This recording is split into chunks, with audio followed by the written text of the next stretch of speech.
Hey y'all, hey y'all, hey y'all. Today is Monday. It is May the 15th. It's an exciting day all around the world. I don't know why, but it might be. It might be for you. It's just Monday here. We have a lot to cover today. Of course, today is it is Monday. It is Momma War. What am I calling it? Mama's Monday morning war room. I'm liking it. I kind of varied it a little bit when I was originally doing it. I just put Mama Bear, and then I was like, it's getting overplayed.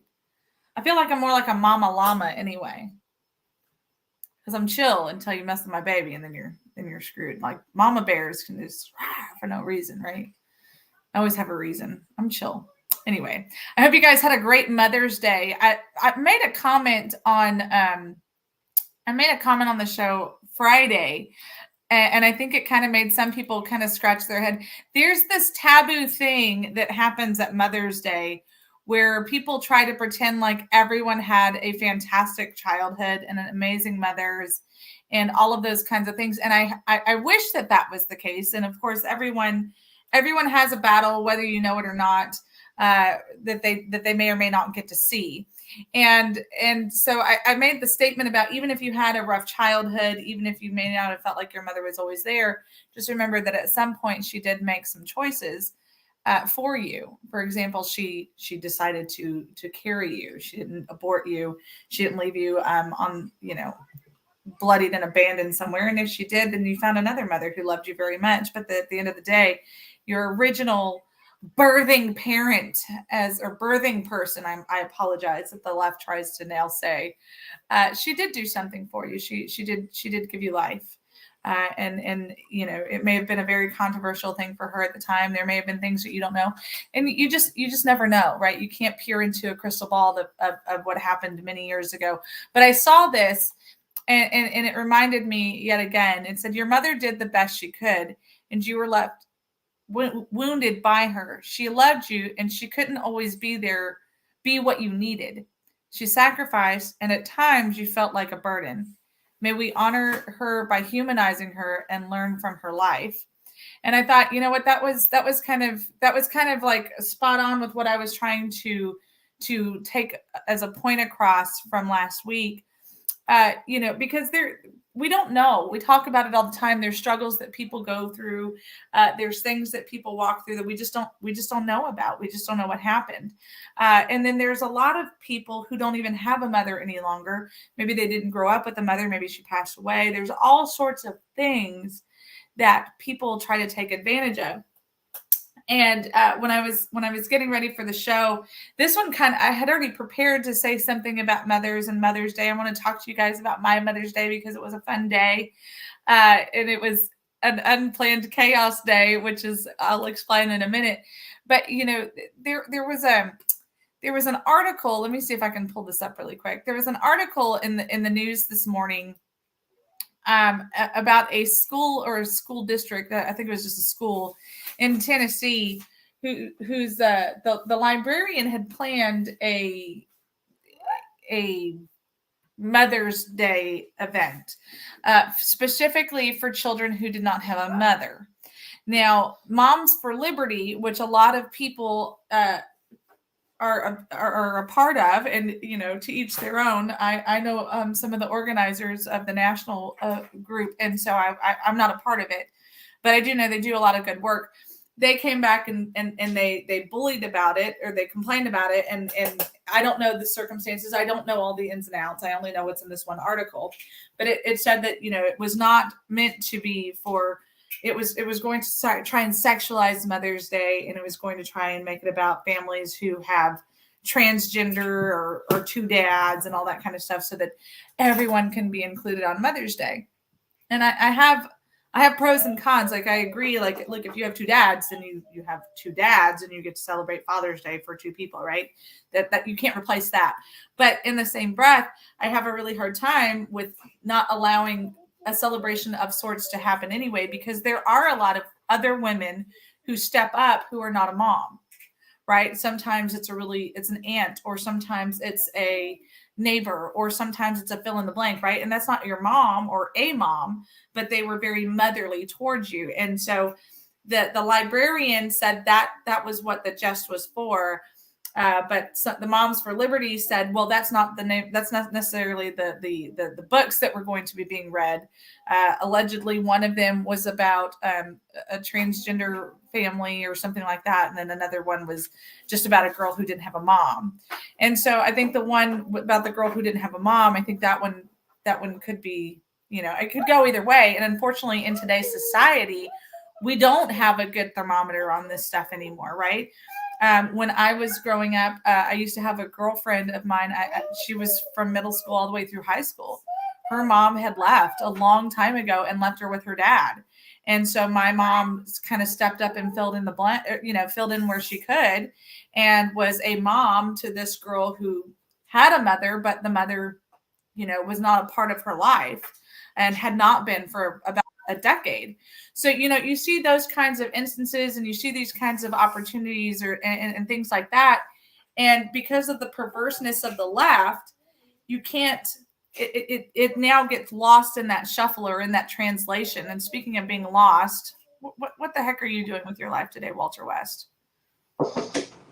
Just getting some good things done on the right side of town before I got to head off to the left coast over there. And got some good work going on this week. I'm going to be heading up to Plainview ISD to support a 6-year-old child who's being bullied and by Republican officials, by school board officials, things like that. Yeah. And I don't know if you were hearing what I was saying before I brought you on, but there's so much that is getting lost in translation because of the name for the sake of being politically correct, and it sucks because so many people are getting lost in the shuffle, including innocent bystanders, right? Like I was just talking about girls or kids who may not have a mom, who are now getting lumped into if you don't have a mom, then it's probably because of transgenderism or fill in the blank, instead of being poured into like they should be. And then I wonder if the same thing is now these are not arguments that we had a couple of years ago, right? But now I'm wondering, is the same thing going to happen for Father's Day? Oh, you don't have a father? Well, it's probably because he's a deadbeat. It could not possibly be because he may have died or something along those lines, because that's the only... if you don't have a mom, it's because transgenderism. And if you don't have a dad, well, it's probably because he's a deadbeat. There could never be a cancer, or it could never be anything that is a normal cause, right? And now there's a lot of kids who are getting left out in the middle because the left and the right are too busy fighting over something that should not even be being discussed in proper conversations, especially with children involved. What say you, Walter?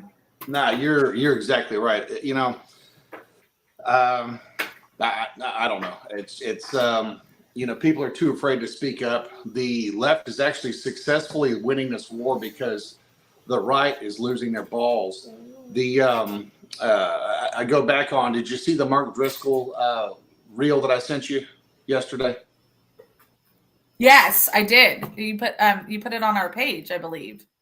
Yeah, that actually would be a great let me pull that up right now. Specifically, what's going on? It's a total sign of the times that we're sitting in right now. And that guy right there is supposed to be some egotistical maniac, but he's not sitting there with his wife up on the stage pounding the thunder like old Joel Osteen down in Houston, saying, God loves you and things are just happy, just enjoy things. People walk into church every single day and they have a problem.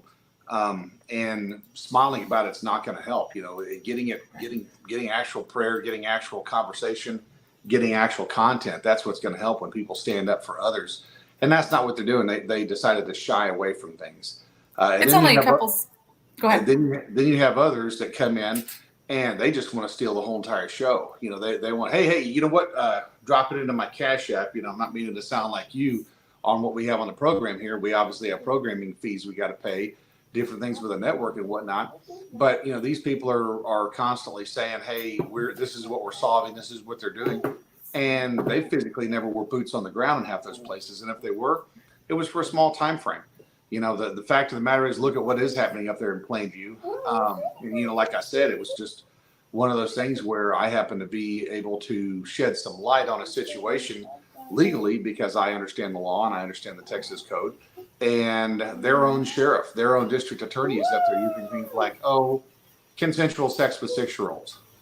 I would have, that had that been my 6-year-old, had that been my own 6-year-old that would have done something like that to somebody else, I would have, I'd have lost my mind. We would have figured out what the hell was going on. What are the brothers would have groomed him into doing something like that? Those kind of things. Absolutely. The bottom line is Plainview has a bunch of pedophiles and they don't want to admit it. And now it's out in the open and they don't know what to do with it. So You've heard the backstory from those moms that have called you and they've said, hey, so this is actually what's happening. So they've reached out, they've contacted. Now it's time to act. One of the moms that I've been in contact with quite a bit, she texted me Friday night and she said, guess what? 43 positions are now available at our school district. Did you know that 43 teachers have now resigned? And I said, holy smokes, are you serious? And she says, yes.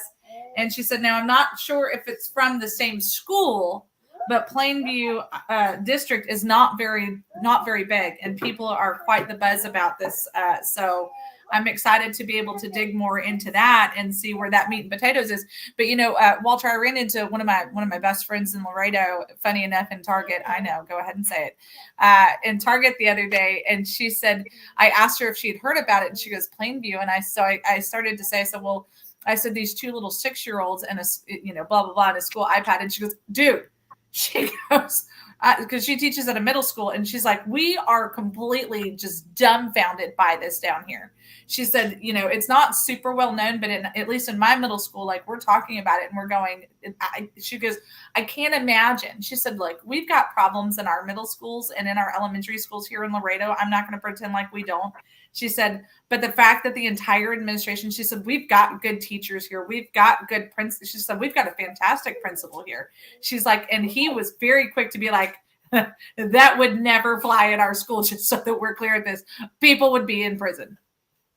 Well, and that's still, I'm not going to quit on what I stated there. This went all the way up to the FBI, FBI looking at it and saying, oh yeah, there's child porn on an iPad, but it's consensual. And then CPS comes in and says, well, we sent a big burly guy in there to talk to the girl, and he pulled her out of class. He walked her into a private area. Hopefully it had the door open and the door wasn't closed. But but probably not. Some big burly guy asked her a bunch of questions, and I understand you've got to catch them on the fly to where the parents can't coach them and things like that. But whenever the story is the liberal, CPS, bottom line, CPS has screwed the pooch all the way through. Go back to 30 years ago, the Branch Davidian standoff, whenever CPS workers were sitting there watching the building burn. Children were watching their parents die on TV whenever they could have, the CPS workers could have turned it off. And then they turned to the kids and said, your parents must not have loved you. That is physically what the Bill Clinton White House did. That is physically what the George W. Bush state of Texas did. That is physically what CPS did to children 30 years ago. It's very well documented. Those kids weren't lying whenever they said that over and over again, whenever they were staying at the Waco Methodist School home, or the Methodist home for kids, where they were supposed to be, they were going to be put together with their parents, and the government, whether it be federal or state, both divisions lie. It's what we're seeing in Plainview. It's not localized to Plainview, unfortunately. It's happening all over the place. But the difference is that this family said, we're not going to take a pacifist answer. We're going to get to the bottom of this, and rightfully so. And remember what Heather said. Her father is a pastor. So this goes directly in line with the fact they're coming after your Christian family. Never mind the fact that the girl's parents are having problems. When I grew up, we had pastors, preachers' kids are the worst. We had pastors, we had ministers of music. Their kids were on drugs, party, did whatever because they were rebelling. Luckily, a lot of the ones, and not all of them were that way, but there were some, and they've correct for the ones I've known, they've corrected themselves. But you have to look at the fact that it's a constant spiritual battle with those families. It's a constant spiritual battle with those families. And with that being said, this girl has already got one black mark against her. Where the demons are coming and they're trying to do things. Now the people that are supposed to protect her are the ones that are victimizing her, are the ones that are putting her up as a harlot. Again, she asked for it. She was probably, was her mini skirt how far was it above her knee? Was this 6-year-old talking these boys into it? No, that's not the question at all. Where in the hell did these boys learn how to do this? And the bottom line is their parents have not checked their activities. That they could have great parents, but we all know that law enforcement is involved and law enforcement is protecting their own. Right now, the badge bears the brunt and the weight of this bastardization of this child. Right now, whenever you look at Plainview, all I can say is Plainview pedophiles. I hope that people spray paint that on every billboard they can up there. I hope that people brand any football player a pedophile until they get this thing realigned, until they get this thing back on track. The only way to do this is exactly what the left does. They bullied this little girl. It's time to bully back. Well, no, and I want to, like, my mama instincts wants to yell at you and say, no, leave the football players alone. But I mean, where does it end? Where is it? What is the locker room talk going on right now? What's the conversation? What's the real life look like?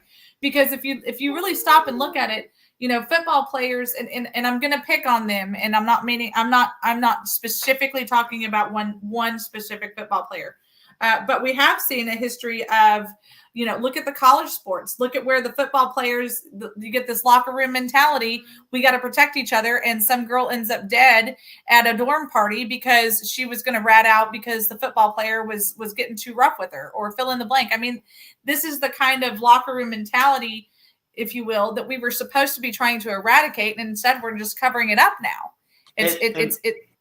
Well, no, exactly right. And then while we're all sitting up here saying, and I said, this was a story that had it broke early on. These people could have spoke up at the Capitol. Here's the funny part.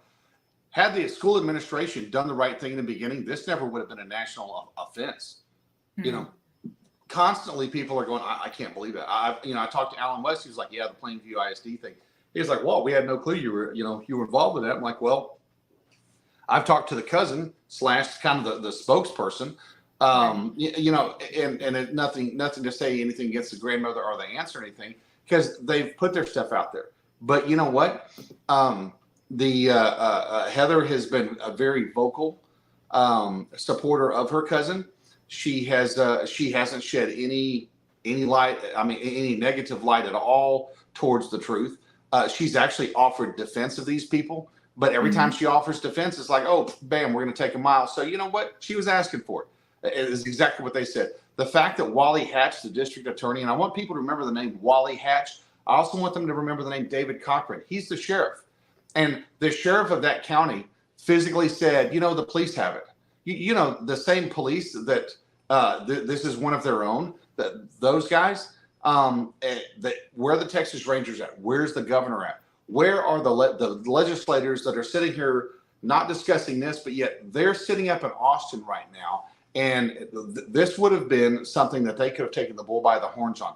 Charles Perry is the state senator up there. Jody Arrington is the U.S. congressman up there. His very own FBI, the same FBI that he is calling a liar because of January the 6th, the same FBI that he is calling a liar because of the Russian hoax, the same FBI has just investigated a 6-year-old and said, hey, she got what she was asking for. Yeah. That's where Jody Arrington is. And if he has daughters, then he's an absent bastard father is what he is. He's been up there in D.C. too damn long. And remember, he worked under George W. Bush. Those are the same people that put the CPS workers with the Waco Branch Davidians. That's exactly and said, hey, look, your parents must not have loved you. They decided to set themselves on fire and die. Yeah, no, we've perverted the parental conversation so badly in this country, right? If you're not with us, then you're against us, and if you're against us, even on one, you can be with us on 9 things, but if you're against us on that 10th one, It's because you are the devil and X, Y, and Z. And that's creating a worst case scenario for in 10 years, right? So what it's doing is it's teaching, instead of going with that kind of methodology that I just spoke about earlier about, hey, you may not have had the best mom in the world growing up, but that doesn't mean that she didn't love you in whatever capacity that she could love you, right? Instead, it's like, oh, you got the short end of the stick. They must have hated your guts. Ah, you got everything you deserved. You're a crap bag, right? Like that's kind of this new, I don't even want to say it's a new mentality, but this is like the way that we're forming things around. You have somebody, I'm going to pick on our friend Thad for a second, Sheriff Thaddeus Cleveland out there in Terrell County. He says it all the time. He said, look, I didn't have my biological mom and dad growing up.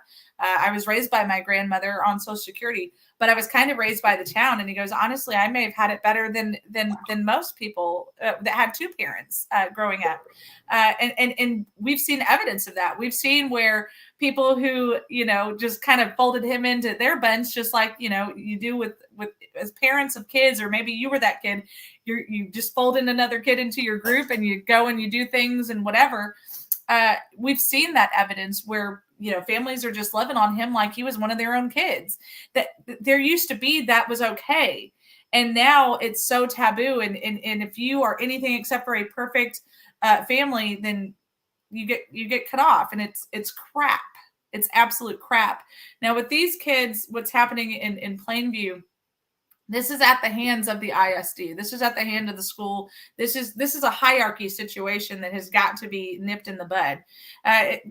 Even the victims' families have said these boys that are involved in this are victims also, and they're not getting the help that they deserve because the grown-ups are too busy playing games. Well, and keep that in mind, should say something. Well, and keep in mind, we have a law here in Texas now that kids under the age of 7 aren't responsible for their actions. Okay, where are we at with the rehabilitation of the one child? What about the rehabilitation of these children here? Where are they on the fact that the electronic devices in the house? The FBI got involved. The FBI can sit down and they can tell you who opened the refrigerator what time if they got the proper smart refrigerator. Bottom line is they've totally dropped the ball. And nobody in Congress wants to investigate them on the January 6th stuff. Nobody, properly investigate.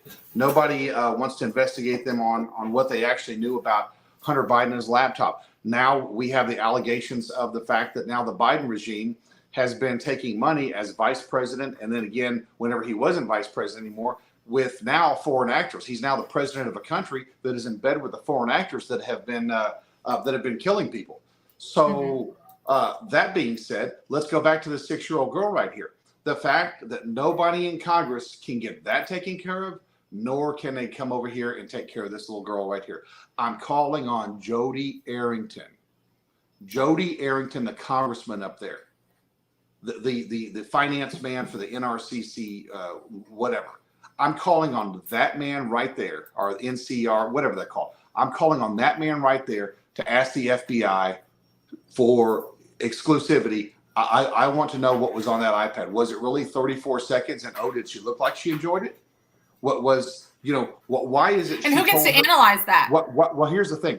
Why is it that she was very specific in saying, hey, I hit him with my poetry book. I said, no, I did this. I did that. She says that to her parents, but yet she says to a big, tall, burly guy that's my size, the 6-year-old, to a guy that's over the age of 25, let's hope, that's over the age of 30, let's hope, that has children of his own, let's hope, that somewhere in there, the man, remember, this was her rape and grief counselor, was a man. CPS sent a man for this girl's rape and grief counseling, period, for him to find out what's going on.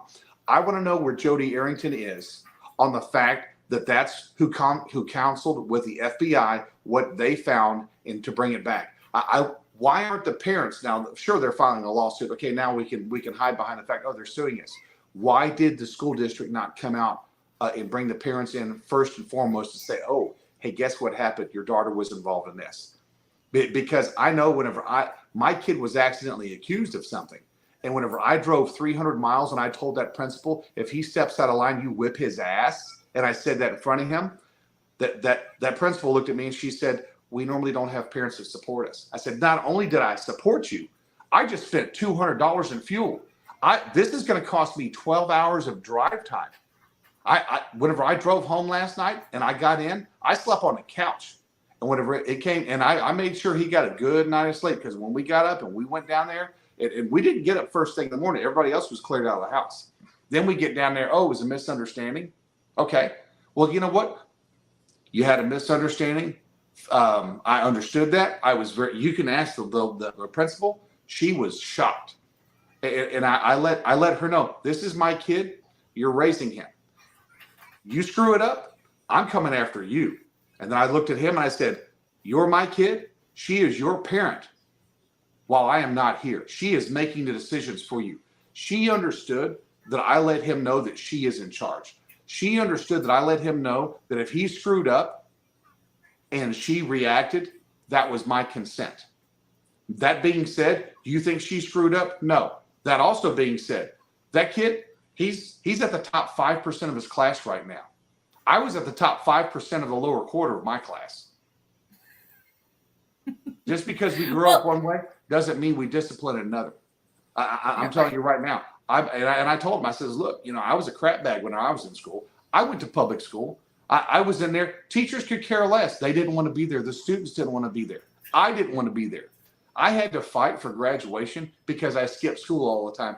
That's how much I actually hated it there. Although I liked my teachers, I was very respectful, and that's why I got a second chance, because I wasn't a turd. I just wasn't there. And when it came time to doing my final exams, guess what they said?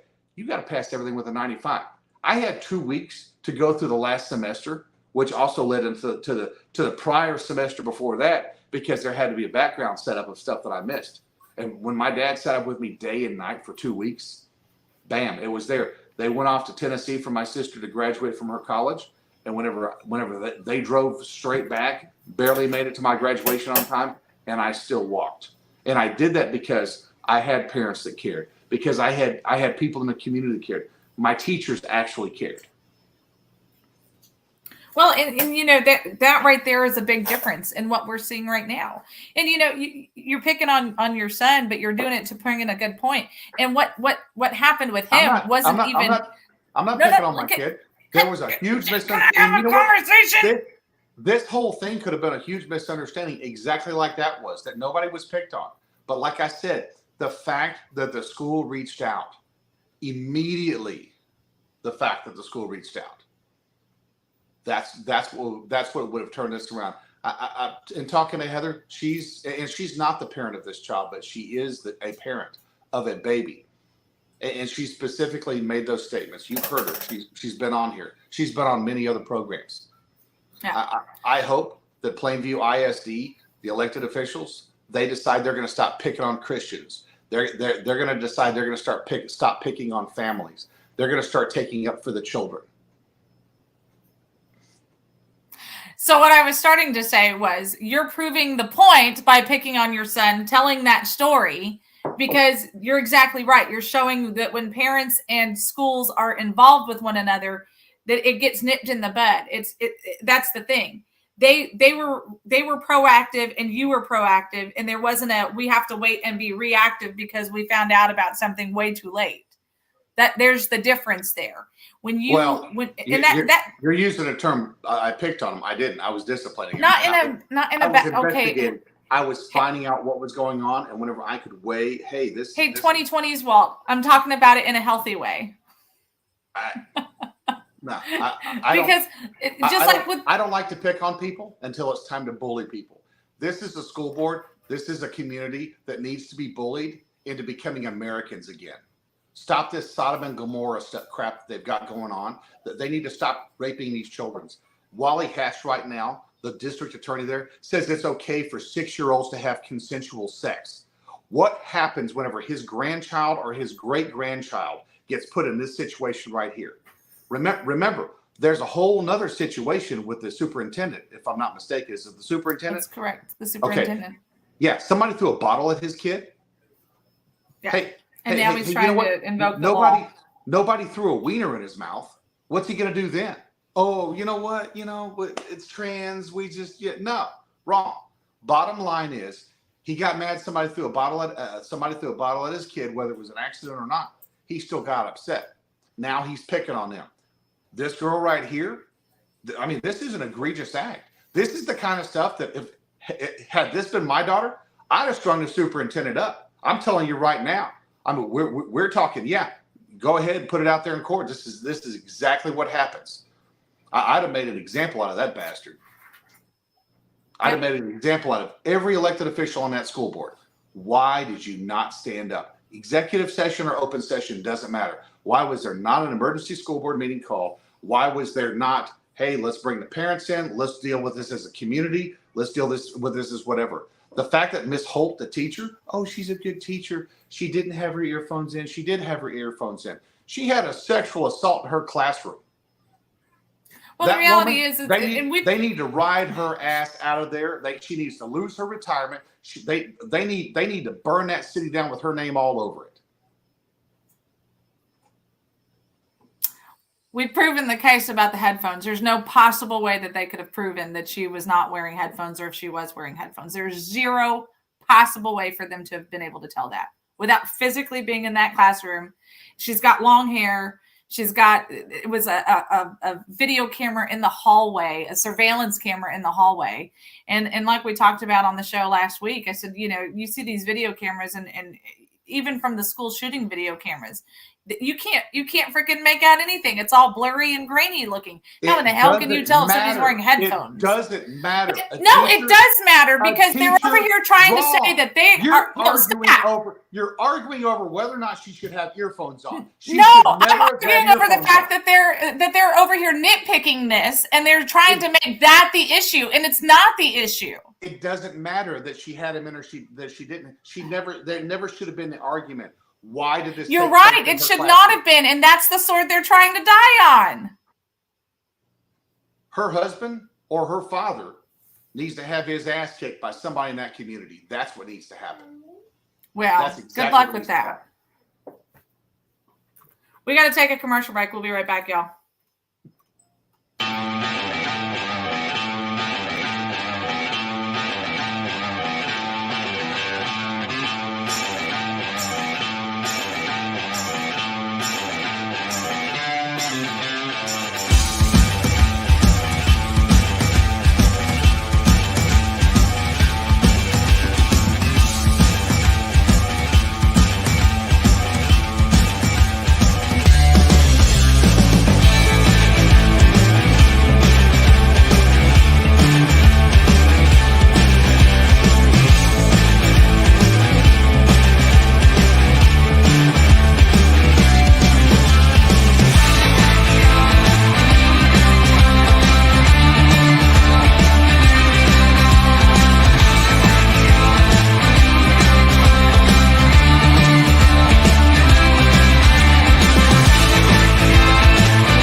we are back. A huge thank you to the amazing sponsors, of course, Montgomery County Tea Party. Don't forget tonight at 6:30. Get there a little bit early. Try and get there around 6 so you can get something to eat, get a good seat, hug some necks.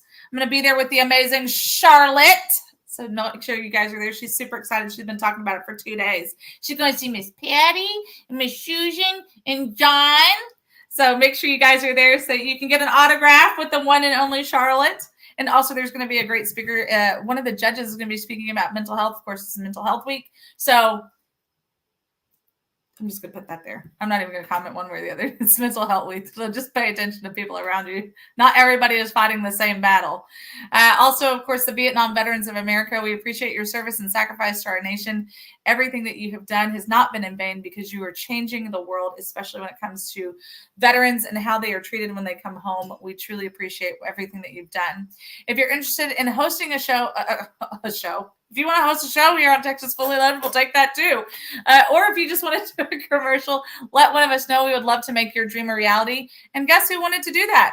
That's right. Mammoth Nation did. They said, hey, Texas Fully Loaded, we see that you guys have got great viewership, so we want to offer something to them. We would love to offer our exclusive membership to the Texas Fully Loaded community. So if you go to mammothNation.com/#WeThePeopleWork, you can join this amazing group. You can get discounts on services. You can get discount on American-made products. So you want to make sure that you're a part of this. All of the businesses here are here in America. So, I mean, heck yeah.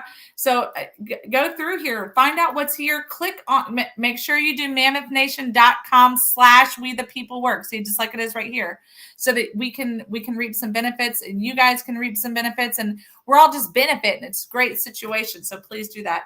If you are not interested in hosting a commercial here on Texas Fully Loaded, but you do want to support the show, which we desperately need, please go to TexasFullyLoaded.com, click on #WeThePeopleWork. You can also go to PayPal, Cash App, and Venmo at Texas Fully Loaded. We truly appreciate your support and your love. Yay! Okay, so where in the heck fires are we? Yeah, I know. It's pretty exciting. Thanks, Mimi. So I'm gonna bring Walter back on the show. Y'all got to see real explosive television live. Are you going to unmute yourself? I mean, this might be better this way. What did you do? I can't unmute it because you muted it.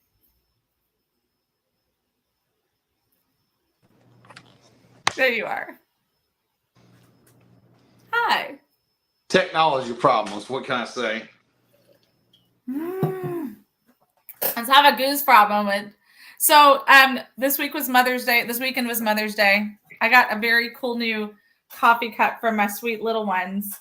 Now, if you knew about the Mother's Day drama last year, Manny and the big boys found this really cute. It's the baseball mom poster that you guys see in my office in Laredo, and the little ones were very upset because they did not get something. So this year, they decided to do one that mommy can take with her everywhere, unlike those stupid brothers.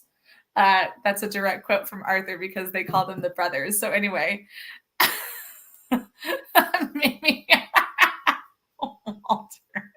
Anyway, so we had a fun Mother's Day weekend.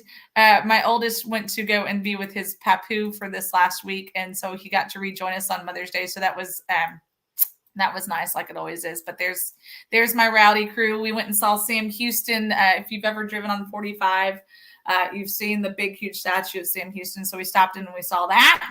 And we went to the Air and Space Museum this weekend also, without the biggest one, just the three younger ones. So it was a fun little treat, just a little time to get away and have some fun with the kiddos. So that was nice.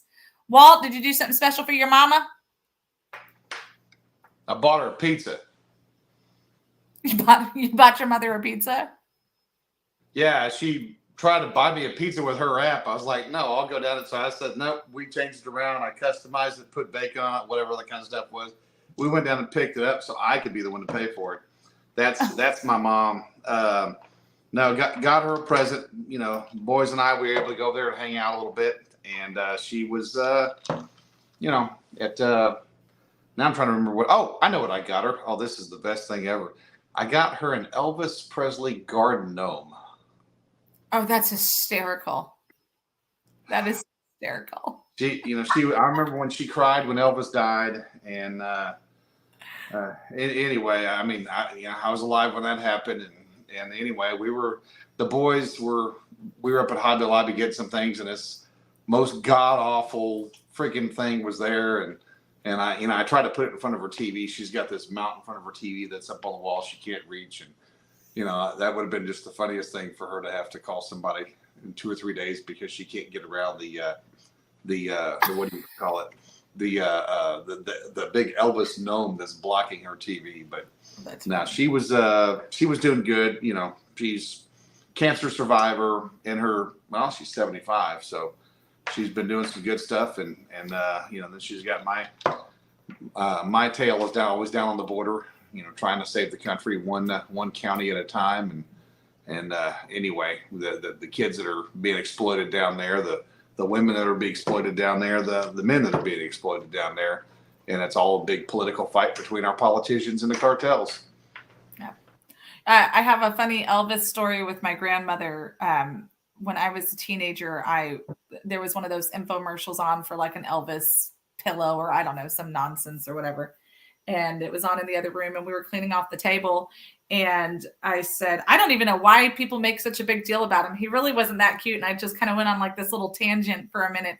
And I turned around, and my grandmother literally sat there with her mouth wide open. And Granddad goes, well, you had a good run, kid, and just tapped me on the shoulder and walked away. So I didn't trash talk how I didn't think Elvis was cute anymore after that. But in fairness to me, it was like the 70s Elvis where he was fat and all. So it wasn't like he was the cute Elvis then. And that's what I had kept seeing. And so anyway, I almost died saying that Elvis was not cute. Awkward for everyone. Yeah, for those of us who really knew the true Elvis, the one that came to the Houston Livestock Show and Rodeo, that was at the played in the Astrodome, and he it may not have been the rodeo, I apologize, but it was at the Astrodome. I remember that event. I remember just the and I was pretty small, so yeah, Elvis was a thing, and when he died, it was that was the thing. That was like Michael Jackson, I guess, of the day, except, but not so pedophilia-ish. Yeah, really weird stuff. Yeah, weird stuff. So, okay, well, you brought up the border. So, do we want to go border, or do we want to finish with children? Because we need to talk about SB 14 for just a quick second. No, I mean SB 14. Shoot, it's if you look at it, this goes back to, I was watching Christina Morales. She's a Democrat here in Houston, and she'll never stop fighting for the trans kids. I drove. I know you didn't get to listen to all of what was going on in the debate with SB 14 when it was in the House, but Ann Johnson got up there and started talking about the trans kids in her community, and how we need to get those children at the age of 4, 5, and 6 the proper blockers and chemical castration stuff that they need, so that they're not so beat up like they were 20 years ago whenever you couldn't come out of the closet. And I'm kind of trying to think about where that all came from, because if I'm not mistaken, growing up in the 80s, it was always funny to have the gay guy on. In the 90s, it was always funny to have the gay guy on. In the early 2000s, it was always funny to have the gay guy on. And then turn it into the teens, and the gays got angry. That they finally got their just due. It was okay to be out. I mean, Rock Hudson was in the closet. He, most 80 to 90-year-old women to this day are just, oh my God, I can't believe Rock Hudson was a closet queer. But that was the thing back in those days. You kept it quiet. But we had the AIDS epidemic. We had all the stuff. You had all of the hate that came out against that. And the funny thing was, I remember growing up in high school in the 80s and graduating with people that were gay. I mean, I didn't go out there and beat anybody up, roll anybody. Was there funny conversations that were had? Yeah. Oh, and now it's hate speech. The fact that they've turned the gay thing into pastors aren't allowed to say certain things that are in the Bible, which they're saying is freedom of speech. I mean, no, that's freedom of religion. freedom of religion, not freedom from religion. These, like I said on the Mark Driscoll Hour, that was the, I don't know if you were going to play that clip or not. Yeah, it was. Mm-hmm. Okay, yeah, no, I mean, play that clip, that right there, that pounds it home right there. It's literally we're seeing the church having to fight for what it shouldn't have to fight for. We're seeing the government take over the church. Let's play this real quick. Tinfoil hat person. This is in the Bible, okay? The spirit of Babylon in the days of Daniel to our own day is always seeking to do three things. Number one, close the church. In the days of Daniel, they forbid the worship of God. They invaded Jerusalem. They shut down the temple. The worship of God was canceled. I'm telling you, a few years ago, the spirit of Babylon went global, tried to close the church. Just close it. That's always the first goal. The second goal, if it can't keep the church closed and the church is open, is have it compromised. What we would call apostate or woke. False teaching, soft teaching, taking the spirit of Babylon and bringing it into the children of God.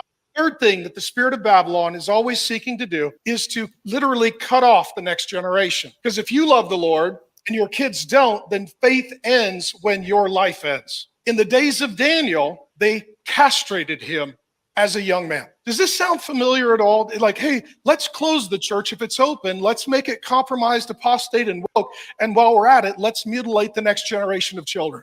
I'm not a tinfoil hat person. Wow. So, I mean, he's exactly right. That's exactly what we've got going on right now. It goes into our military. What's the best way to demasculate the military? Well, like the Navy, they threw a trans guy on there. I haven't watched it, but this dude is a trans dude. He is saying, hey, come join the Navy. You can be like me because even trans can make it or whatnot. We've always laughed and made fun of the Navy for years. Submarine jokes, shower jokes, basic training jokes, all the kind of stuff you can think about. But at the bottom line, the Navy is the seaborne fighting force, period. So why would you advocate for people to join the Navy to not be able to fight for their country? If you have surgery, certain surgeries, you have to get out of the military. If you have other kinds of surgeries that allow you to perform a task, you're non-deployable. The fact that you would come into the Navy, have them pay for your transition, should never be a part of it. You want to get some benefits, you fight for the country. The fact that you want to tuck your weenie, cut it off, lop it off, go out and get a set of boobs and go out there and play. And at what point do we have trannies on a stage in a sailor's outfit by the Navy? When has the Navy, the United States Navy, when have they ever joined a drag queen show? Never. Not until Joe Biden and the Democrats. Remember, the Democrats are the racist ones here. They created the KKK. Joe Biden openly talked about the ethnic jungle he didn't want his children to grow up in. Then he turns around and lies to people. And so they take sound bites of lies and they, we got to vote for Joe Biden. Hey, listen, you didn't like Donald Trump. That's fine. But what we're having, the reason why we have such inflated gas prices, the reason why we have such inflation, the reason why we have such unemployment, the reason why the country got shut down was because people were believing everything they were being told by a government that lies to them. They believed everything hook, line, and sinker. And now where are they? Well, Fauci's on defense, trying to say, well, I never shut down anything directly. No, but the wrong people put him up on a stage. I don't care who you are. To put that fool up on a stage, that's a guy they need to run up the flagpole. That's if you want to call January 6th an insurrection, that guy should have been hanging from the Washington Monument. And I want to know where Congress is on that. Well, and most of my friends were all Navy and everything else. And, Manny, of course, is Navy. My dad was Navy. Like, we've got Navy to our core. And they are all absolutely unhinged over this drag queen as the spokesperson for the Navy for recruiting. And I think I've shared on the show before, that was actually a recruiting sales point 10 years ago. Hey, if you join, you can get the surgery and blah, blah, blah, blah, and you never even have to leave the United States. Like that was something that they had started trying to do. And I'm trying to find the picture because a friend of mine posted a picture of the new trans spokesperson for the Navy, and all of the sailors, that most of them are all retired now. They're all just absolutely coming unhinged over this because they're like, what the crap, and Walter, you've told this story on the air before also about the trans guy, or the whatever he was, the gay guy that was in your platoon, who was trying to put on eyeliner, and you called in the women and like, I'm sorry, are you allowed to wear makeup when you're in uniform? And so, and that's the whole thing. Actually, I was an instructor.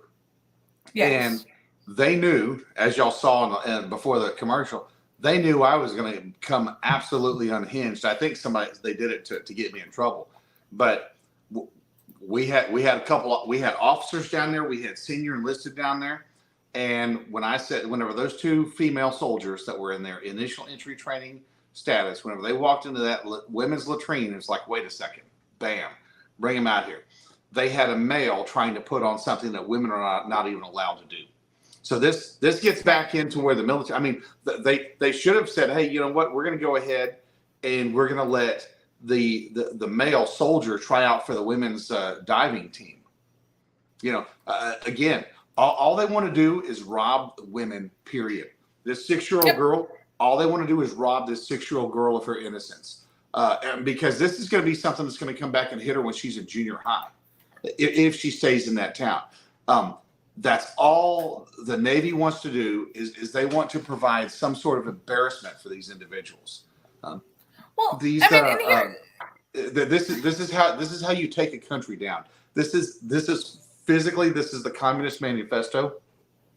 Anyone advocating for this stuff, because remember this, during the Holocaust and even during communism, these were the people that were being killed. Now they're trying to do a Saul Alinsky on us, and people aren't catching that. Oh man, he must be, he's one of those conspiracy theorists.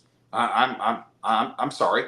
When did any man ever look good in a freaking Bud Light costume, drag queen costume? I mean, you saw what happened with Bud Light. People were like, wait a second, I kind of like this beer, until they started pushing crap down our throats.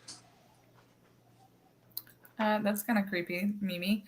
But you're absolutely right, Walter. And this is the problem that we're coming into. This is the real war on women was created by men to do this transgender thing to trump women again.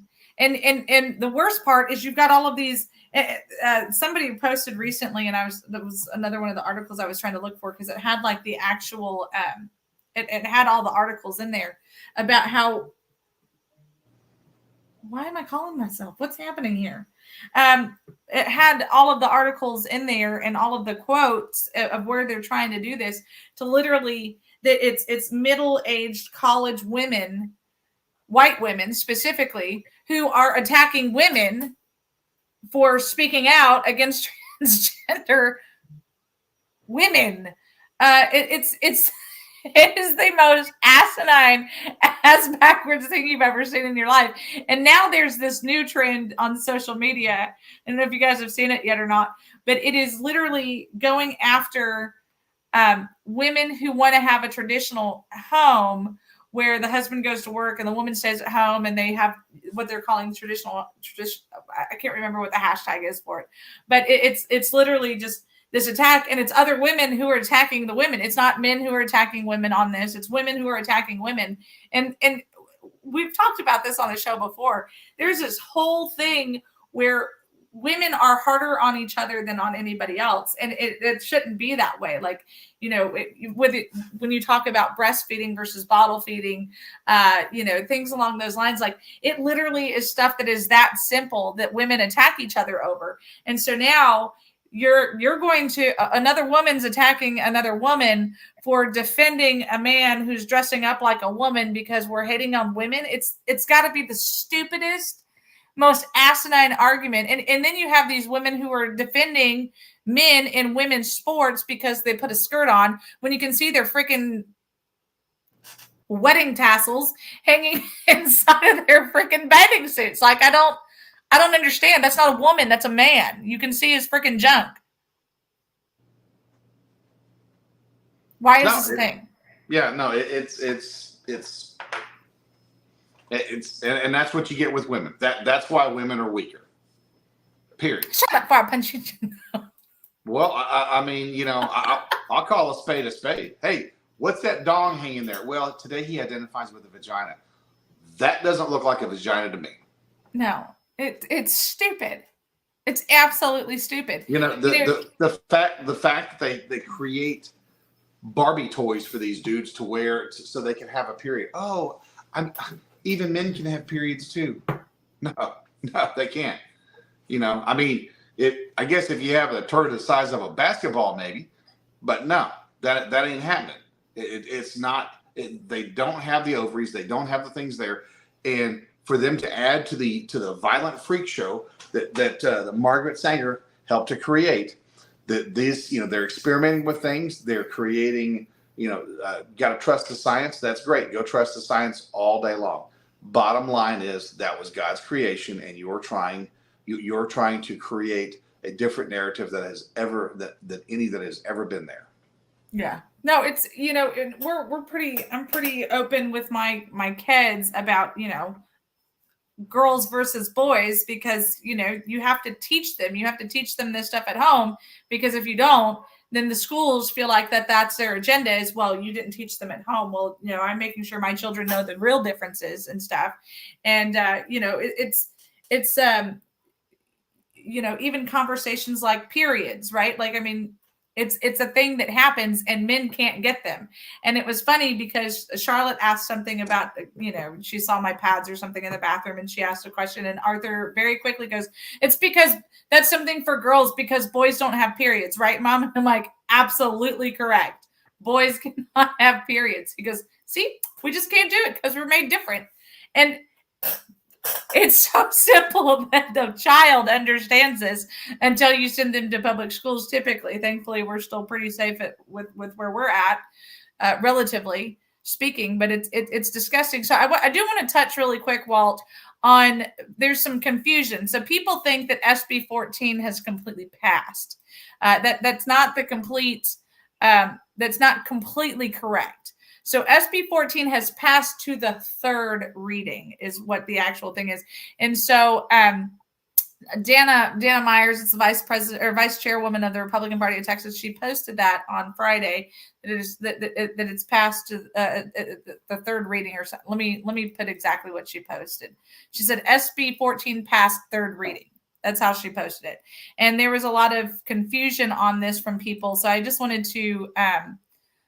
to show the full context of that here, because Valerie Swanson actually came back, and because somebody said, when did it pass third reading? It just passed second reading on Friday, May 12th. Can it pass third reading on the same day it passed second reading? And so then Valerie Swanson, she's a representative from this area, from the MoCo area. She said, Alexi, nope. Third reading. Harris County area. I apologize. Harris County area. Third reading will be on Monday. It probably causes confusion when the speaker says SB 14 is passed to third reading. It may sound like has passed third reading. After third reading Monday, it will be sent back to the Senate, which will likely vote to concur with the House amendments. This avoids conference committee. Then it will not have to come back to the House like a conference committee report would, then on to the governor.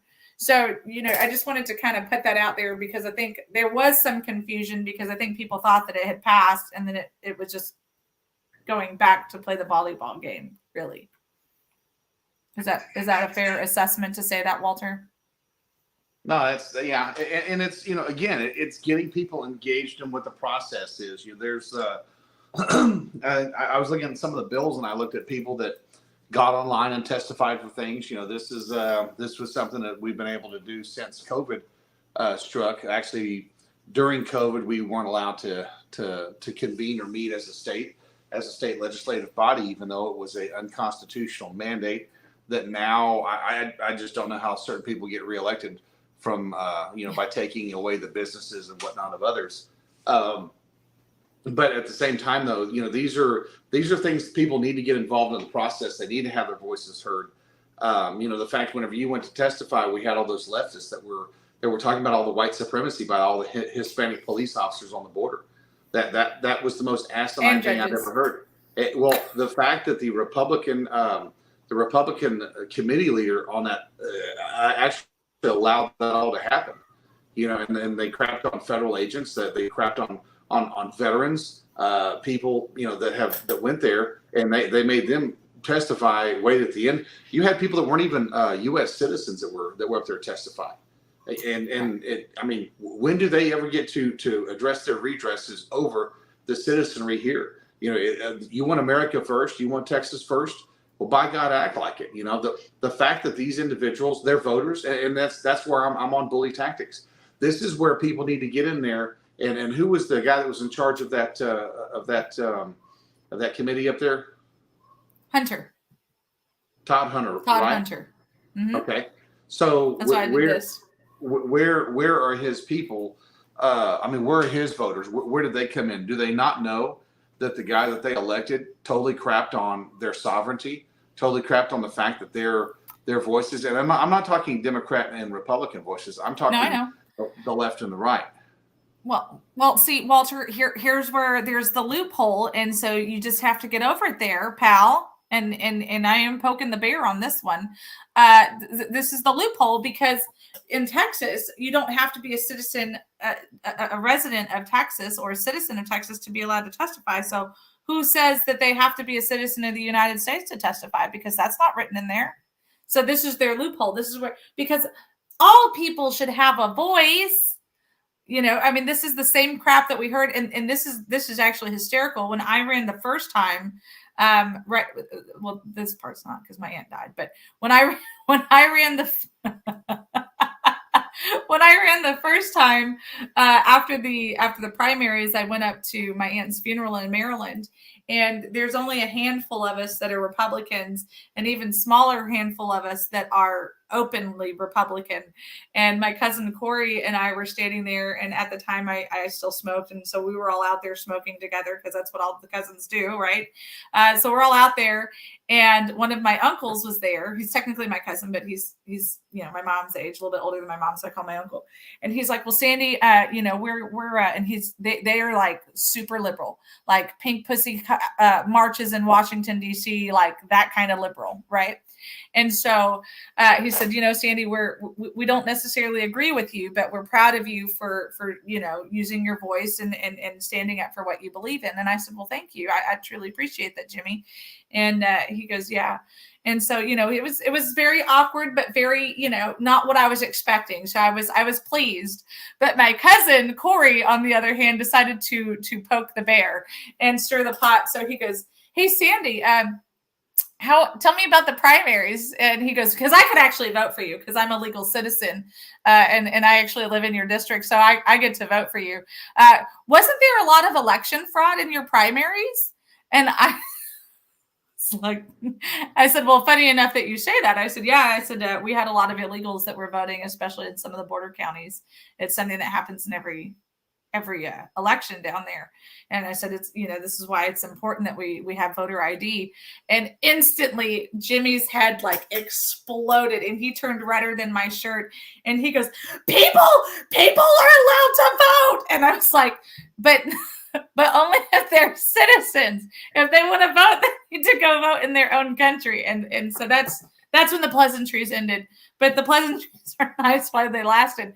But it was hysterical, because in Maryland, you don't have to have an ID to vote. You don't have to be a U.S. citizen to vote, because they can't prove that you are or not, because you don't have an ID.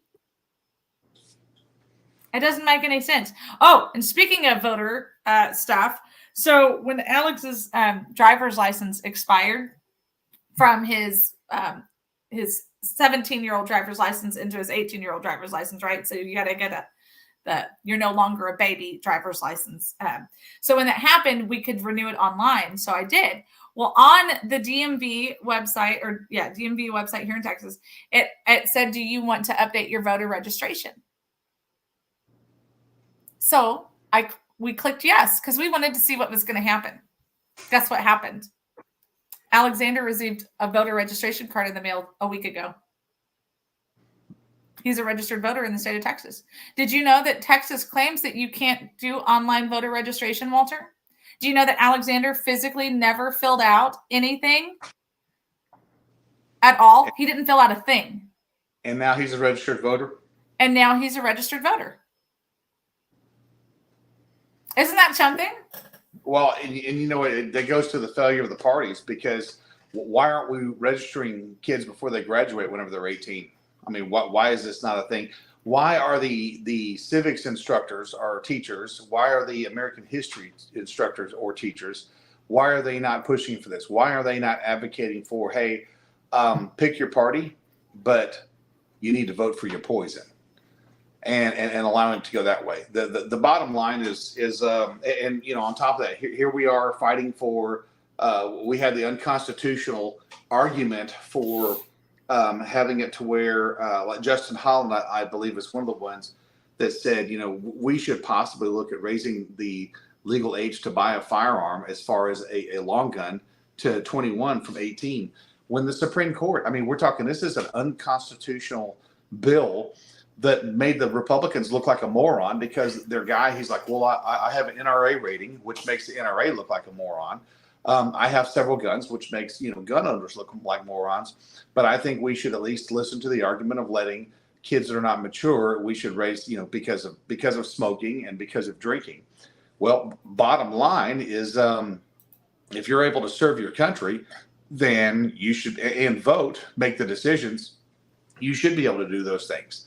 And yet we're advocating for taking those guns away whenever the Supreme Court has already gone in there. So this bill was written, this bill was argued. Not a lot of people jumped in there. I didn't see anything where it said, hey, this is unconstitutional, specifically via the Supreme Court. I mean, think of it, if they pass the bill, it gets signed into law. Do you realize the fact that the Supreme Court would be able to come in and nullify what your state just did? Because specifically the Second Amendment is covered in the Constitution. That is a federal where the feds do come in there, and Congress hasn't touched it. States get to do what they want to do. Okay, that's just fine. Bottom line, hey, you know, this is what has given us for firearms. This is why we're in the problems we're in. Guns are not a problem. It's the person behind the gun that is a problem. And when we start taking responsibilities away from people that are fixing to turn 18 and things like that, that's whenever we start turning them into children. And whenever we started saying, hey, you're a dependent until you're 26 because of Obamacare, which most people can't afford, then there's this whole thing about, oh, well, my child should live in my basement until he's 25. You know, the fact that hey, I'm graduated from high school, I'm going to college, but I can act like a moron throughout. I mean, you've got other people. I physically got out of high school by the grace of God, and then I turned into the class president of everything I ever did. My college years, or my law enforcement, or my fire, or my paramedic certification stuff. I was top level. And why? Because I had to produce. Those were things that were going to get me further in the job that I was looking for. And I took that seriously. I didn't get to hang out at fraternity parties. I didn't get to hang out. I mean, I did go to some, but I wasn't a part of a fraternity. When I was physically going to school, I was actually an employee of a city working as a firefighter in a degree program that was a state sanctioned degree program that a lot of people couldn't make it through. So, you know, and then of course, you know, my service in the military, all that kind of stuff. These are things that, you know, when we get kids as 18-year-olds that come into the service, the first thing they do is spend all their money on crap. Oh, look, I got gold jewelry. I got a Nintendo. Hey, I got this girlfriend, and I'm going to buy a car, and I'm going to make the payments, and she's going to drive it around. And the whole entire time, that girl's praying, man, I hope he gets shot. I hope he gets killed. That way I can keep the car. This is why kids, and now that we have them fighting over whether or not they should have a wiener or not, this is why we're having trouble with our kids, and this is why we're having trouble with our society, because we have dumbed down the people that should be making the decisions. Over a century, almost over a century ago, 18-year-olds, 17-year-olds, 14-year-olds were lying about their identity so they could go fight World War I. That was over a century ago. Yep. Well, listen, we need to take another commercial break, and we're going to come right back. We're going to talk a little bit more about what's happening on the border.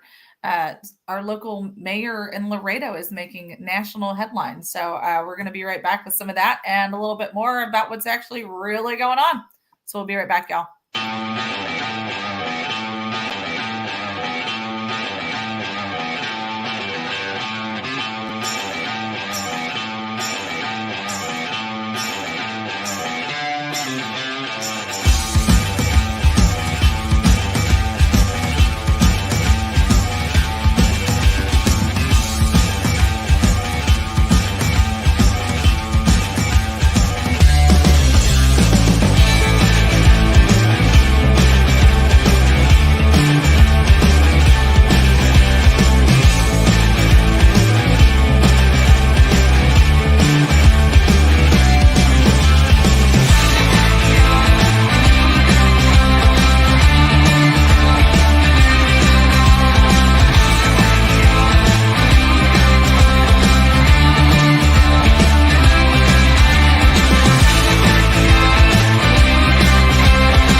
We are back with a huge thank you to our amazing sponsors, the Montgomery County Tea Party. Don't forget tonight, it starts at 6:30. Try and get there a little bit early, around 6, so you can hug some necks. Charlotte's going to be signing autographs, so make sure that you're there. She's super excited to see everybody, so y'all be there and be all happy and go lucky. See her, she's squealing. She's excited. Tonight, there's going to...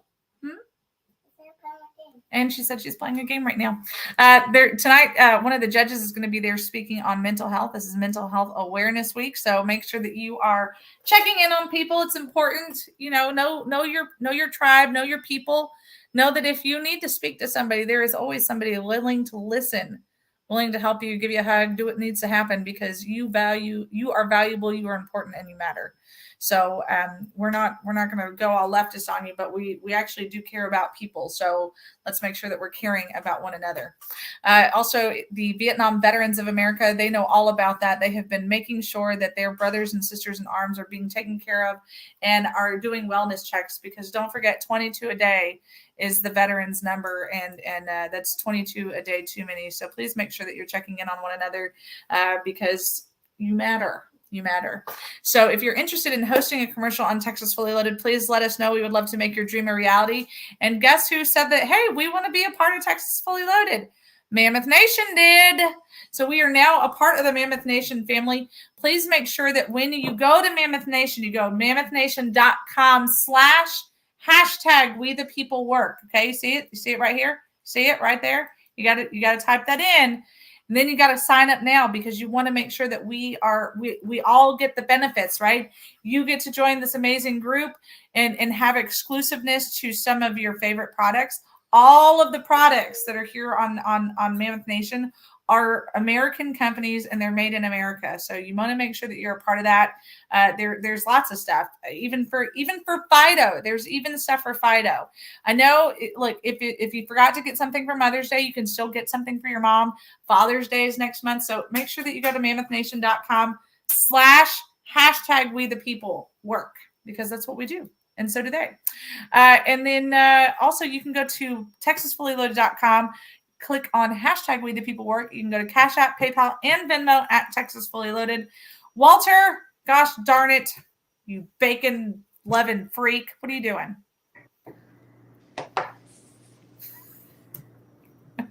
I needed to come up with something. I didn't know what else to say.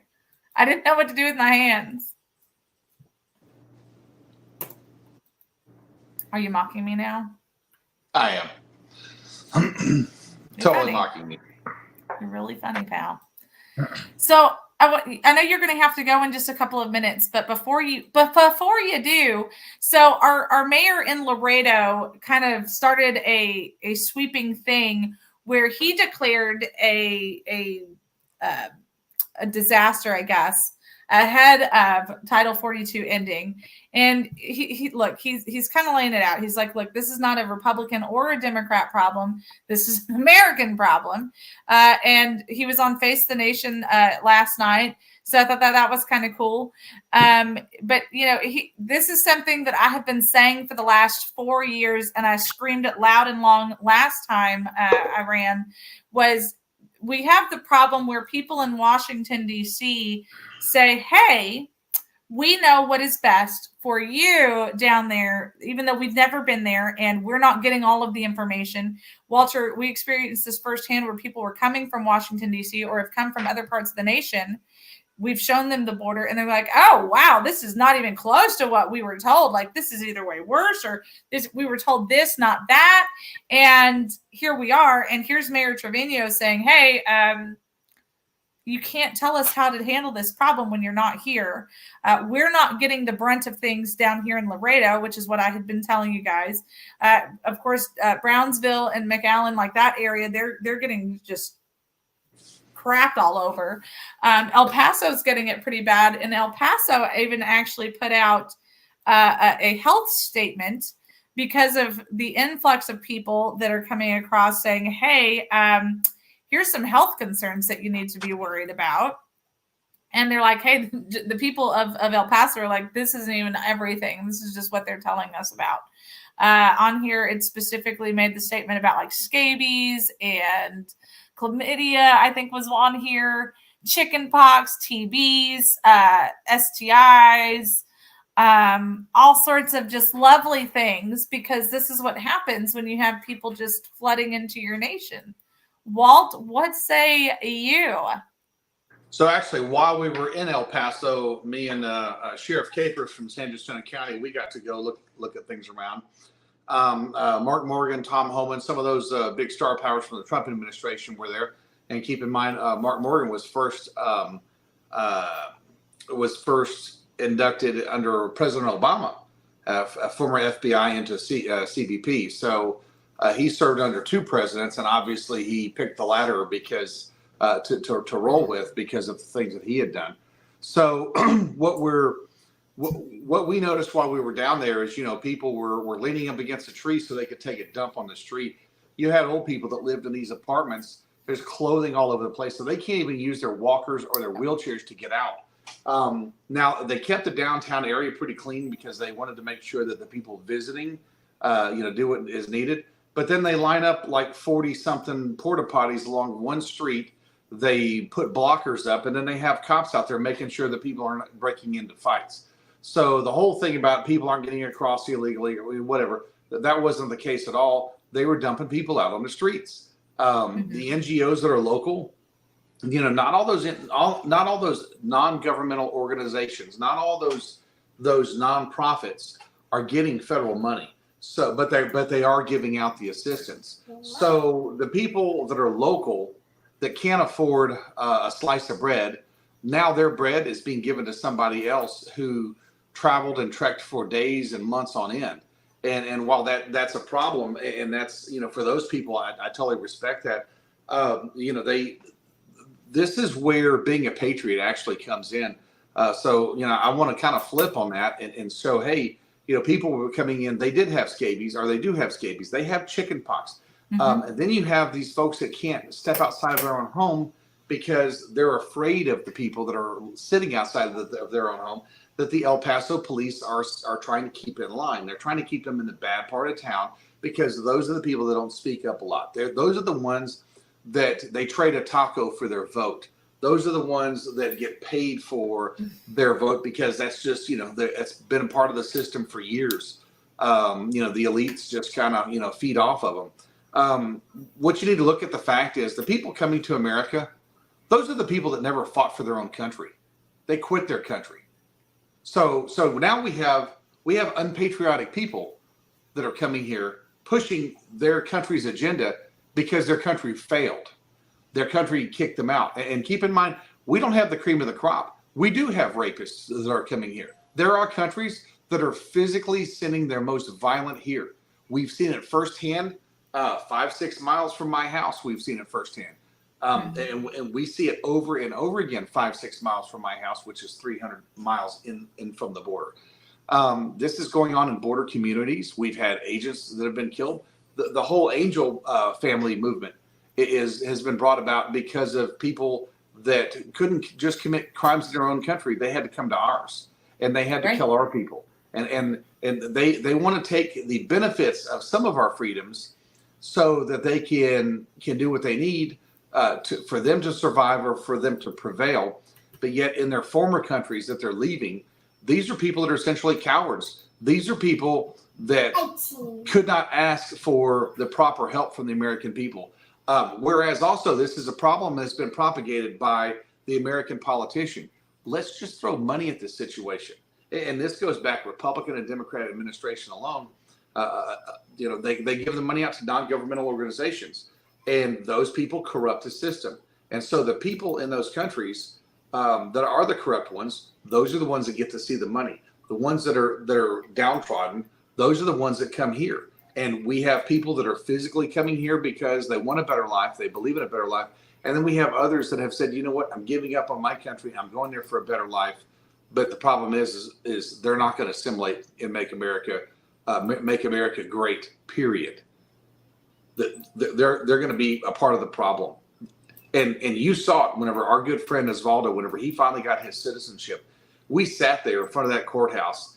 It was the funniest sight for me to ever. It was the biggest moment in my life where I just went, wow.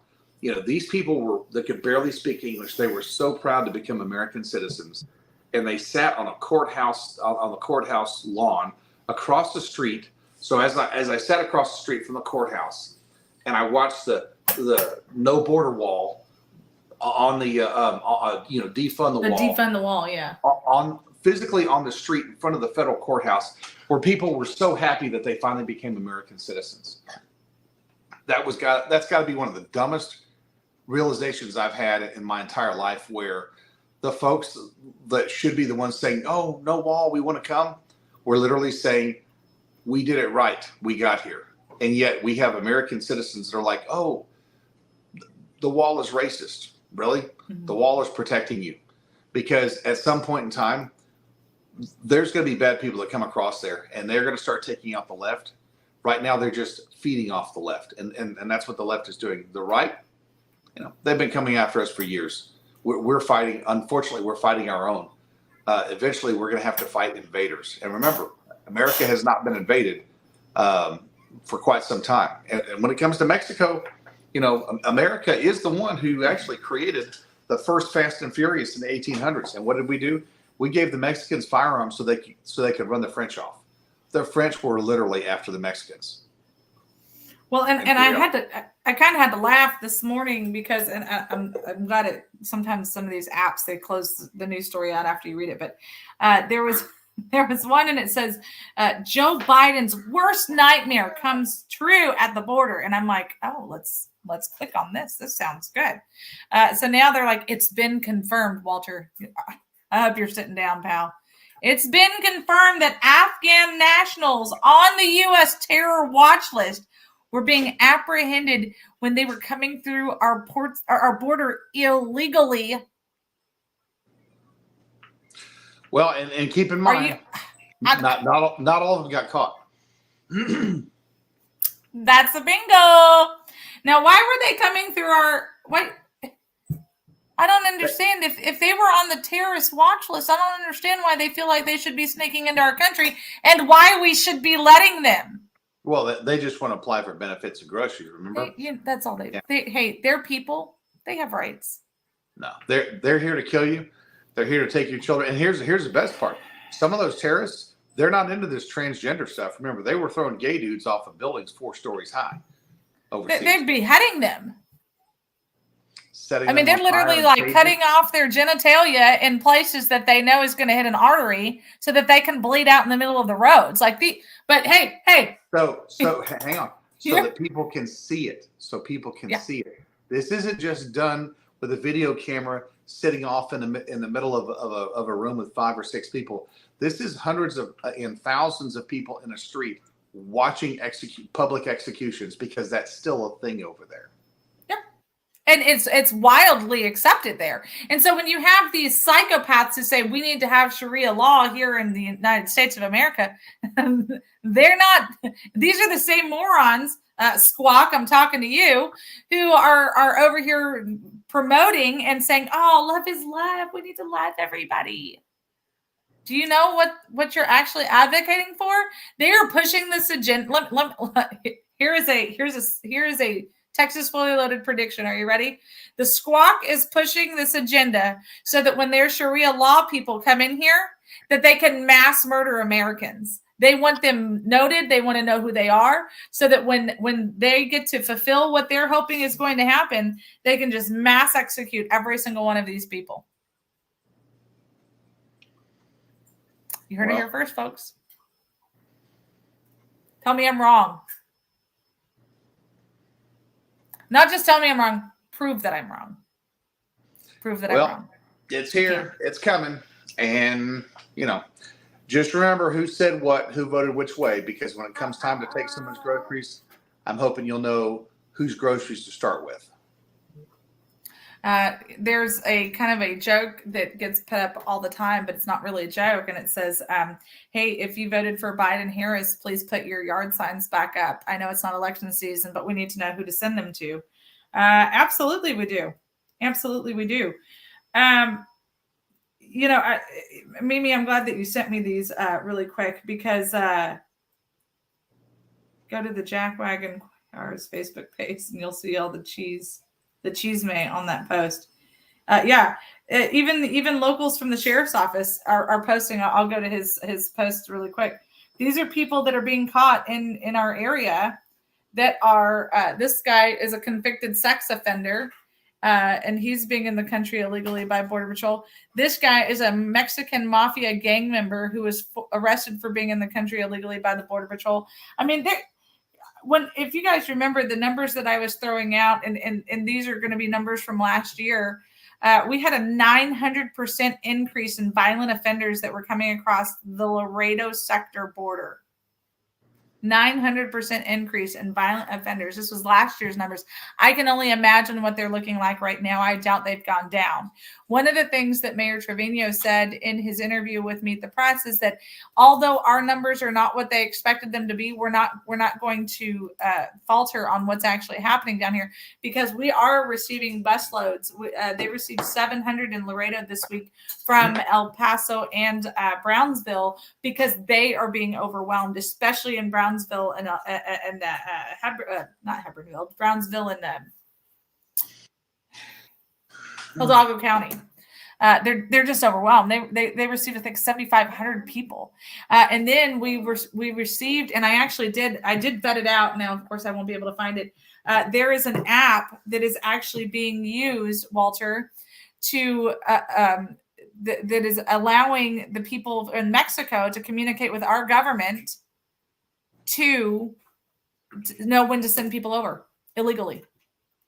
I did actually get that. See, it's happening. I found it. I'll actually be on. I'll actually be on Stu Peters, and I believe this evening, or maybe it's tomorrow. But we're fixing to film our segment where we're physically discussing that app, which is a complete and total true story. That our government officials within the Department of Homeland Security are committing treason at this point in time. So again, the state of Texas right now, for what's going on in Texas, is our last hope. I don't care what's going on in California. I don't care what's going on in New Mexico, Arizona. I got a lot of friends there. I love you to death. But, right now we got a governor that's standing up, and it's time to make sure that we continue to strengthen his legs while he's out there. And that's not a pun on his on his handicap or anything else like that. But he needs to know the people are behind him, and he needs to make sure that he's directed properly. And that's what needs to physically be happening. So, it's really happening. I know that you have to go. I appreciate you being on, Walt, because I know you got to get ready for your big interview. I know, your big stuff over here. You know what? Before you go, do you know what your TikTok is sitting at, by the way? No. What's that? I'm gonna tell you. I'm gonna tell you right now. You're at I can't even believe I'm fixing to say these words out loud. You're at 236,000 views on your TikTok video over here. Wait until you see it when we're actually walking into the immigration center, the illegal immigration center, and I talk everyone into doing the Macarena. We actually do a video, and it's very cute and it's very funny. And I'm wearing a sombrero when I do it, and it's one of those things that it just upsets people to no end. But we're fixing to drop that one in there, and on that one right there, I'm actually going to have a sponsorship from Coca-Cola is going to be paying for the whole entire ad right there. Well, anyway, what I like just about, remember, we knew you win, Walter. We knew you win. What I like about TikTok, and I know everyone says, "Oh, it's the Chinese coming after you." Well, I have it on a device that's, not connected to anything, and I download it, so it's there. But you know what? Facebook doesn't like TikTok because they're competition, and neither does YouTube. But here we are. A lot of your other videos have gone up significantly, also. By the way, so good for you, buddy boy. Yeah, well, that's the price we pay for being such a cool social media influencer. I was talking with Charlie Kirk the other day, and we were going back and forth on how we could do things with Tucker Carlson, and he was, of course, in on the call, and they've been asking me for mentorship and things like that. Yeah, you're such a giver, Walter. Yeah, I'm such a giver, but no, seriously, Man, that's the last thing I A wanted. giver of migraines. Yeah, exactly. Migraines and not migrants, but migraines. Yes, So, not migraines. Migraines. well, Miss Sandra, it's been a pleasure. I hope all is in your future is In my future, I'll call you. Call me after you're done with is Stupid peaceful. News You know, Story. call me. Let us know what we can do for you. We'd love to support your next momentum in life. Things like that. Thank you so much. I appreciate the support. I assure you. Bye, Pain. Could he be more annoying, please?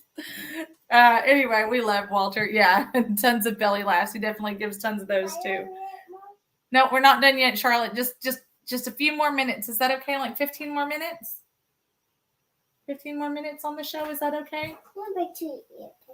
Oh, she's gonna come whisper in my ear, y'all. So sorry. Oh, he's a hoot, Miss Patty. I don't know what she thinks she's doing though. What? Can you be on the show? Okay. Say hey, y'all.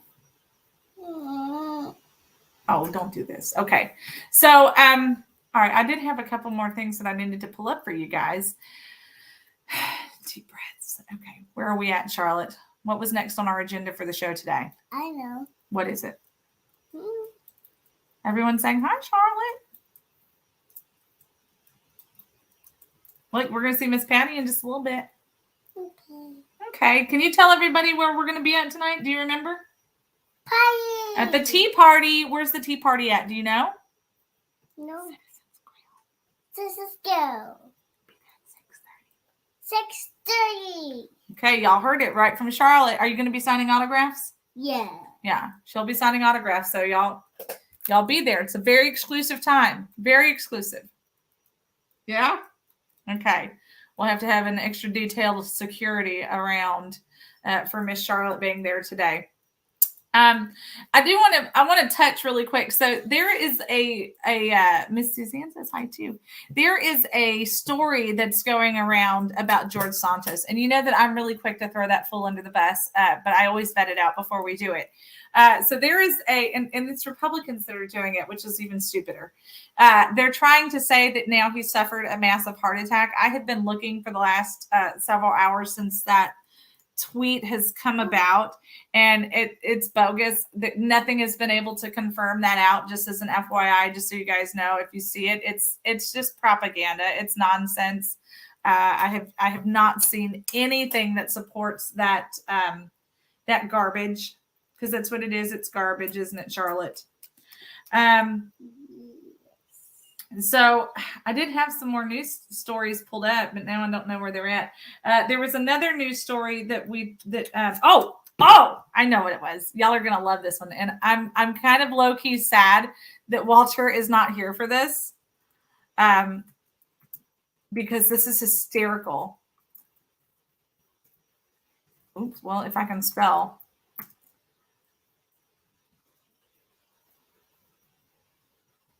Joe Biden got an honorary.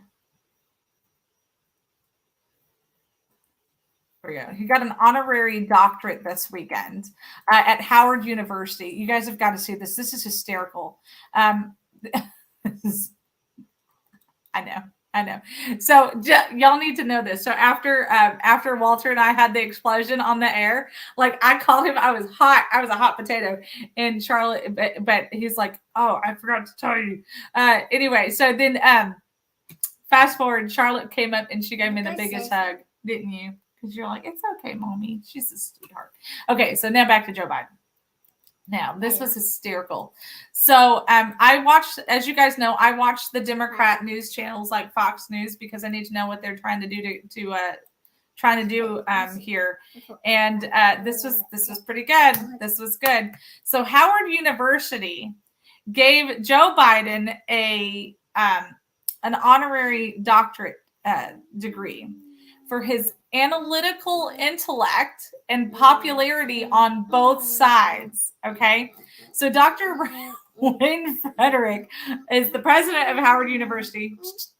And in his statement before he as he was talking to Biden, he says that you're admired for your sound analytical intellect and open embrace for all.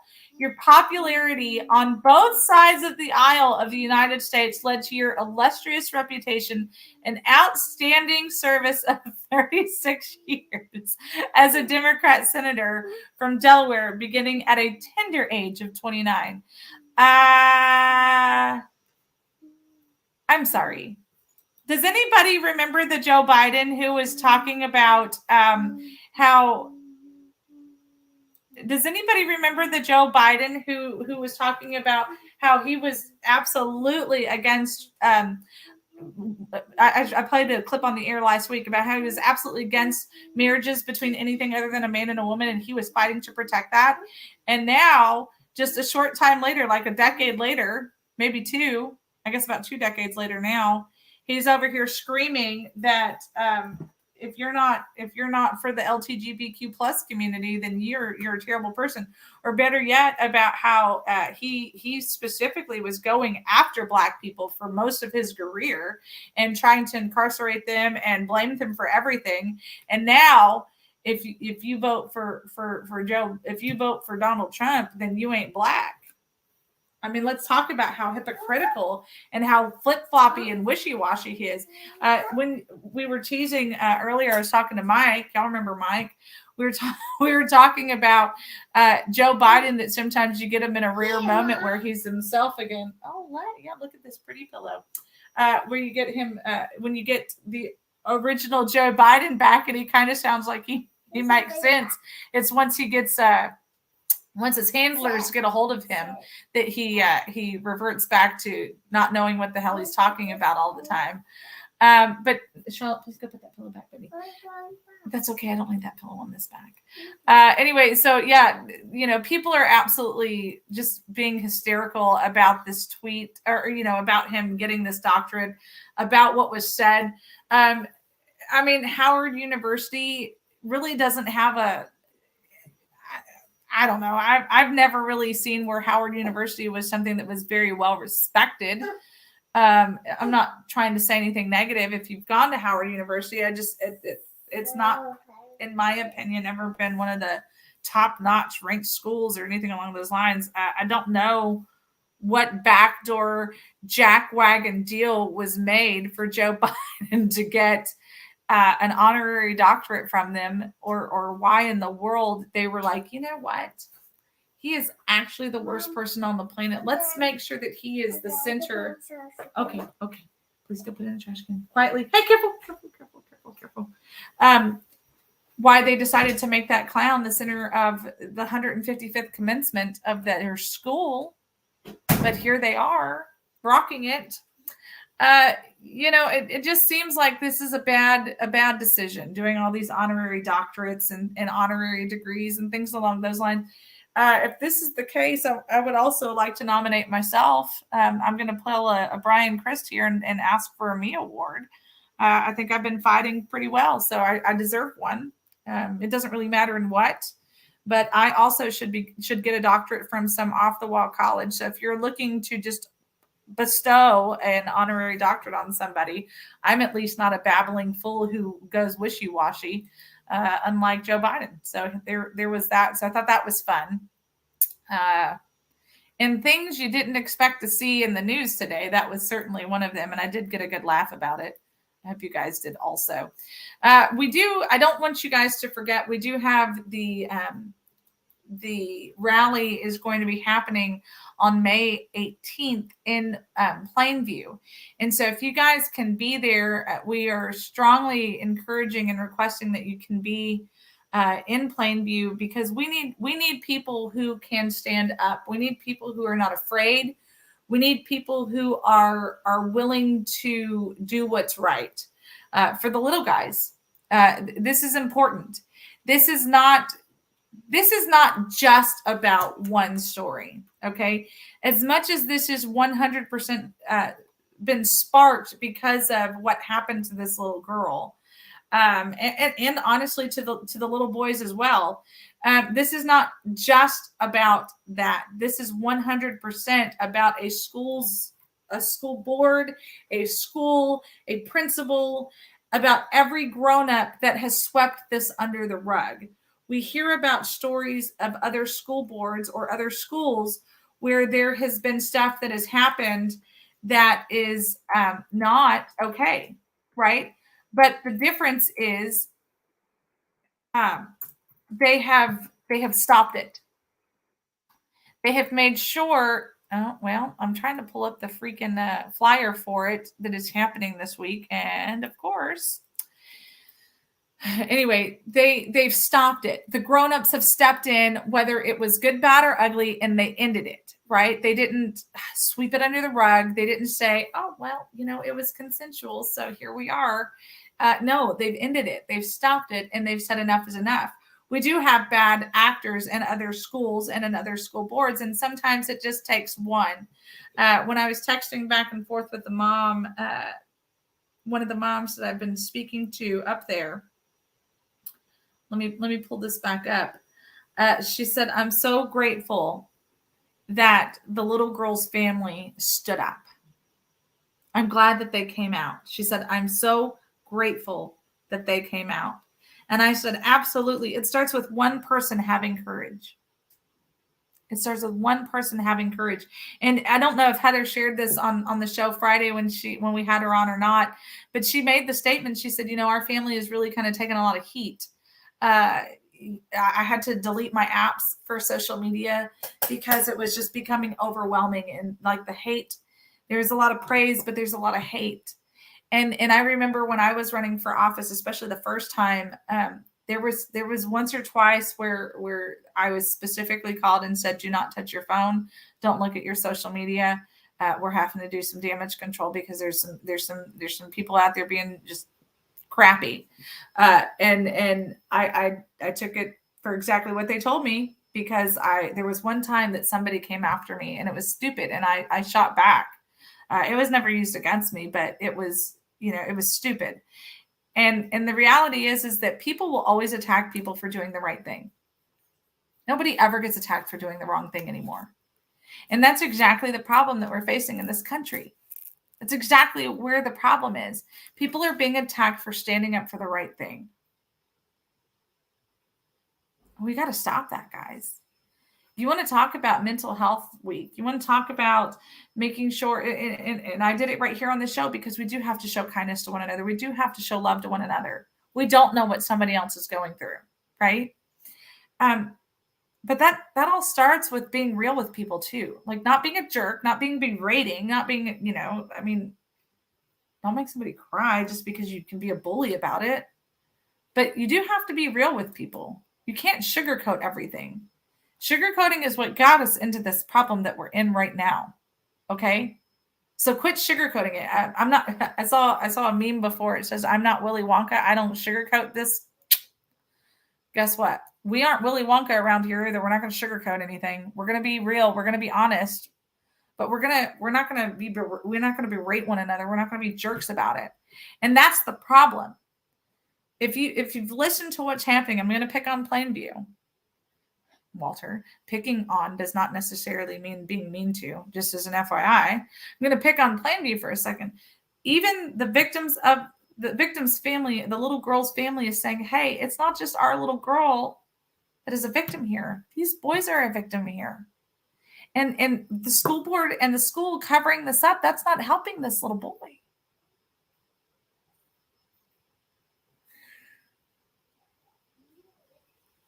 We have to have accountability. We have to stand up for one another. We have to do what's right for one another. That's where we've got to stand up and stand together. I'm proud that we're going to Plainview. I'm super honored that we're going to be there and help to give a voice to these families, to these children. Because these grown-ups that have been in charge, they're absolutely to blame for this. Whether there are the nasty books in those schools or not, those books, that gateway conversation, that is absolutely to blame for what is happening. People want to talk about marijuana as a gateway drug, and they don't want to have the full conversation about it. You want to know what a real gateway to a bigger problem than drugs is? this sexualization of our children, which, guess what? That does lead to a real war on drugs. Do you know why? Because when these children have been sexually exploited at such a young age and they don't know how to feel anymore, guess what they start turning to? They don't turn to marijuana, folks. If you've watched recently, there's been a huge outcry about what's happening in San Francisco and about the drug use and the fentanyl use and things like that. And there was a homeless lady, Laura Ingram had her on when she was down there interviewing. And the homeless lady said, I'm using fentanyl. I know what the risk is, but it's the only thing that makes me feel. It's the only thing that makes me be able to sort things out. That's painful to hear, but that's the reality of what's happening in our country right now. And as long as we allow the sexualization and the sexual exploitation of our children, it is a guarantee they will end up in these situations because they have been exploited and abused by the people who are supposed to be protecting them. You want to talk about a gateway? Sexualizing and exploiting children is a gateway to the worst unforeseeable future. But the problem is that it can be stopped, but only if the grown-ups have the balls to stand up and stop it. We're out of time. I hope that I can see you guys tonight in Montgomery County at the Tea Party in Conroe at 6:30. And if not, we'll see you tomorrow, and you can watch it here on TexasFullyLoaded.com on our YouTube page and the Montgomery County Tea Party's Facebook page. We love you guys. We appreciate the support. Please don't forget to like, follow, share, comment, and support Texas Fully Loaded. Let's see you guys tomorrow. Bye, y'all.